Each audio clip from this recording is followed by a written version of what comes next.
Yo, what is going on YouTube? I am Germ here, and I'm recording this video during the MSI Finals. Obviously, that is T1 against RNG taking place right now. Oh my god, it's T1 against RNG in the finals? Spoiler! Yes, that is the finals. I'm sorry to break it to you guys. That is going on right now, which means we are just a couple hours away from MSI being all the way done, all the way finished, but headed into today, it was already done for the West. And obviously on this channel, we mostly cover Western League of Legends. We mostly cover, the English-speaking regions, teams, all that stuff. I have mostly an English-speaking audience. So for a lot of fans, we were already looking on towards Summer Split. We were already looking on towards Summer Playoffs, Worlds, offseason, all that good stuff. But it also does mean we can take a look back and kind of look at MSI as a whole for our teams and also evaluate what that maybe means for them going forward. And today we're going to be talking all about G2. EG also is in a very interesting place, but I think G2 is in a very, very interesting situation coming off of MSI, heading into Summer Split, and going forward into the future. So definitely drop a like if you guys do enjoy this video. I would appreciate that so much. And subscribe to stay up to date on all my latest content. Help us run those numbers up. We're on that road to 11,000 subscribers. That would be absolutely insane. I mean, the numbers are really starting to get so crazy, but we're not stopping yet. We're going to keep going. We're going to see how high we can get it and see how crazy we can make this channel, because it's just fun. I love doing this. We're having a good time. Hopefully you guys are enjoying it too. But let's talk about why G2 might be finished. So MSI for G2 was crazy. I was really all in on G2 potentially being the best team in the world for those 2 days or 3 days or 1 day or whatever, where G2 had gone undefeated in stage 1. They had beaten RNG. They had beaten T1 in the same day. They were on this insane win streak. Caps was playing out of his mind. I really believe that G2 was probably the best team in the world, at least potentially the best team in the world, and that Caps was the best player in the world at that time, and I thought that that's why G2 was so successful, and I was all in on that, and I was saying, oh wow, Flockhead is really stepping up, and Broken Blade is kind of stepping up too, and Targamas looks like a surefire prospect, and all this stuff. Caps and Yankos are back to their peak.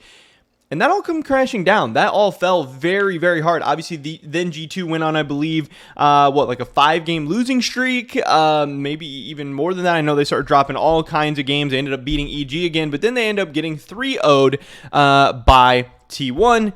The series wasn't really all that close. There was maybe one close game, maybe a couple close team fights, but overall, it was pretty much a stomp for T1. A pretty quick series. It really looked like G2, at least in that current form, we're not on their level. So this leaves G2 in a really, really interesting spot. Obviously, at their best, they're one of the best teams in the world. But we only saw their best for a couple days. Yes, they went on this insane win streak, but did they really look as good in the LEC playoffs as they did against T1 and RNG? Or were they just playing against worse teams then? You know, was that run, was that huge win streak by G2 overperforming? Was the rest of the tournament underperforming? Which of these is the baseline G2? Because really, my philosophy in everything, but I think it is so applicable to esports, especially when there's a ton of best of ones, you get really volatile results, you get really crazy results, is that you're never as good as your best day or your best form or whatever, and you're never as bad as your worst form either. And I know in esports, hot takes get thrown around all the time. G2 goes on a 24-game win streak. They beat T1, they beat RNG. All of a sudden, they're the best team in the world. And then, you know, some other teams drop some games. You know, Fnatic chokes, Vitality has a rough spring, whatever, and now those teams suck, and G2 is just clearly better than them. But is that actually the case?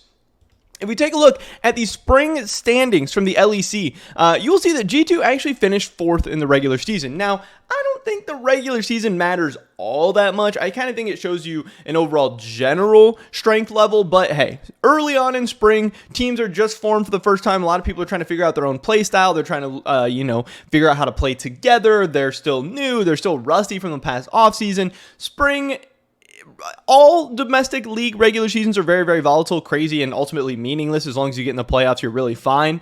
But especially early on in spring, the games can be really, really volatile. It doesn't matter too much. But if you do take a look at this, G2 finished 4th. And going ahead into the summer, where is G2 at? Are they now clearly the best team in the LEC? Are they the favorites to win the title in summer? Or, it is my opinion, that are they all of a sudden at risk of maybe not even making it to Worlds? After beating T1, beating RNG, looking like potentially the best team in the world, is it possible that G2 won't make it to Worlds in 2022? Because what we saw at MSI, in my opinion, and throughout a lot of the LEC playoffs too, is that when Caps is on, and when Caps is popping off, and when Caps is playing like he has an opportunity to be the best player in the world, which Caps has absolutely been at points in his career. I think he's been at points during 2022 as well. G2 is very, very good. G2 is hard to beat. When Caps plays out of his mind, it opens things up for Broken Blade. It opens things up for Flockhead. Flockhead all of a sudden looks a little bit better. Things get a little bit easier. He can pop off a little bit. Same thing with Broken Blade. I think Targamas maybe falls on his boat a little bit too, but I think of those three prospects, I think Targamas is the best. I think he's the best of those three players right now, and I think he's also the best of those three players going forward in the future. I have much more question marks about Broken Blade and about Targamas, about how good they are right now or will be going into the future if they are really. I think they're both great players. I think Flockhead is great. I think Broken Blade is great, but are they G2 level players? G2 is a team that is trying to win MSI and world titles. Does Flockhead fit into that future? Does Broken Blade fit into that future? I don't know. But when Caps is just regular or even bad or maybe even a little bit above average, those players did not look like enough to consistently win or carry games or really even be competitive on the international level. You have to remember, yes, G2 took some games on top teams. They lost twice to PSG Talon and they lost to Fongvu Buffalo. These are teams that didn't really, they didn't upset anybody else. They didn't beat EG. They didn't take, I don't think, any games off of, RNG or T1 either. These were teams that were overall looking pretty weak and looking to be in pretty bad form at MSI for the most part. And G2 dropped a couple games to them. And if you look at the LEC, Rogue, they still haven't really proved themselves in the playoffs. It's not necessarily that Rogue is going to be a threat to G2 not making it to Worlds or not, but Rogue's a good team. We saw them be a good team throughout the spring split. You can't be surprised if Rogue is a good team again in the summer, and it's going to be a tough foe for G2. Fnatic, I still think, is potentially the best roster in the LEC on paper. Yes, again, G2 had an insane playoff run. They went to MSI, they looked strong. But does that mean G2 is automatically better than Fnatic? I don't think so. Again, if Caps and Jankos are playing out of their minds, they can pop off, they can absolutely be better than Fnatic. But on the average day, when both these two teams bring their regular form, not their great form, not their bad form, I still would probably favor Fnatic. I think Fnatic is still going to be a tough team for G2. So that's at least two teams that are going to potentially provide some resistance to G2. Again, 3 world spots. So that's not too bad. If there's 2 other good teams, you can reasonably put yourself in top 3. Misfits, I think they're absolute pretenders. Misfits, I think that 12-6 record is way better than they actually looked in spring. I really don't consider Misfits a threat to go to Worlds at all. Excel, another decent team, another pretty solid team. I think they're similar level to Misfits. They're going to pull off some upsets. Are going to be annoying sometimes, but right now, maybe headed into this next offseason, if they're able to make some cool moves, and Mickey definitely made this team better. They're definitely fun in some ways, but I don't consider Excel a real threat to go to Worlds. Vitality.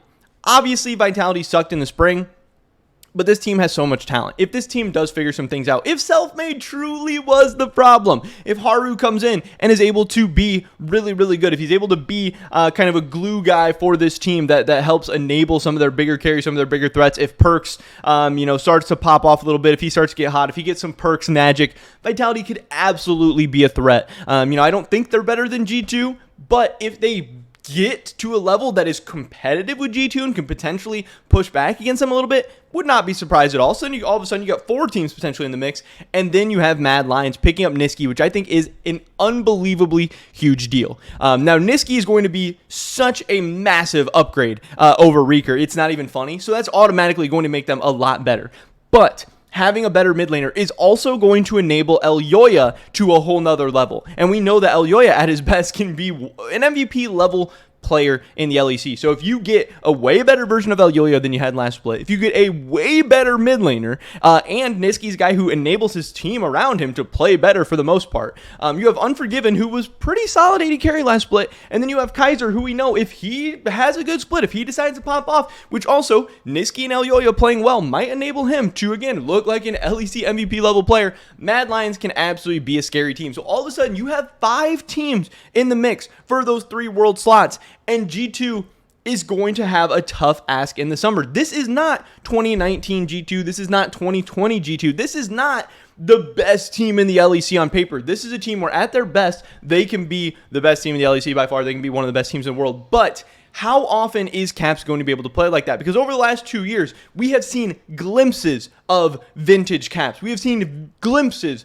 of prime Caps, but that Caps has not consistently shown up. And until he is able to consistently show up and always be there and prove that he is really back at the top of his game, I'm going to be skeptical about G2. And again, G2 flamed out of MSI so hard. What did they end up? 1-8 in their last 9 games or something like that, with a lot of really, really bad looking losses. Throw in MSI hangover, which is going to make Summer Split probably a little bit more challenging for them. Again, I think G2 is a great team. I think they're fun to watch. Caps and Yankos are some of my favorite players of all time in Western League of Legends, but I'm not sold on Flockhead yet. I'm not sold on Broken Blade yet as like a consistent massive carry that's going to surefire get you to Worlds. I think Targamas is great, but he's still learning. Again, this is the rebuild year for G2.